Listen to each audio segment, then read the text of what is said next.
Donc, en résumé, l'idée, c'est que en début d'un article dans un magazine, on peut mettre une lettrine grande et en plus, dans le reste du magazine, une petite lettrine dont la seule différence dans ce cas-ci est la dimension.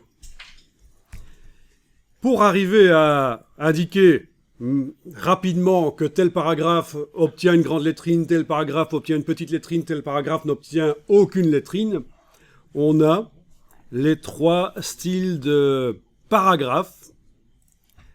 Sur le premier paragraphe ici, on a le style corps du texte avec grande lettrine. Sur le texte qui n'a pas de lettrine, c'est corps du texte tout simplement.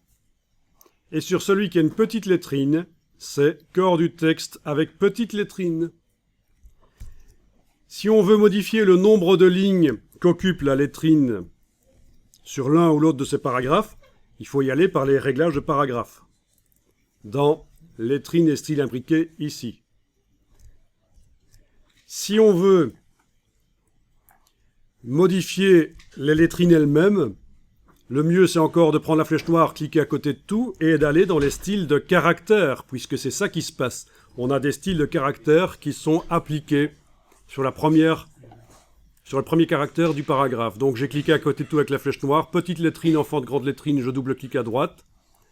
On a la dimension, la couleur, le décalage par rapport à la ligne de base pour la petite lettrine ici.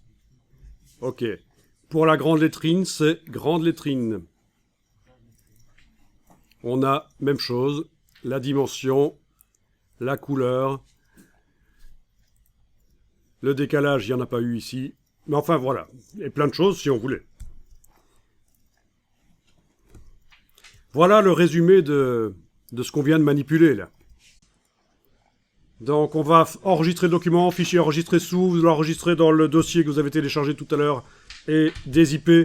On va changer juste le numéro ici, je vais mettre 188. Enregistré. Voilà, j'enregistre le document InDesign par fichier enregistré sous.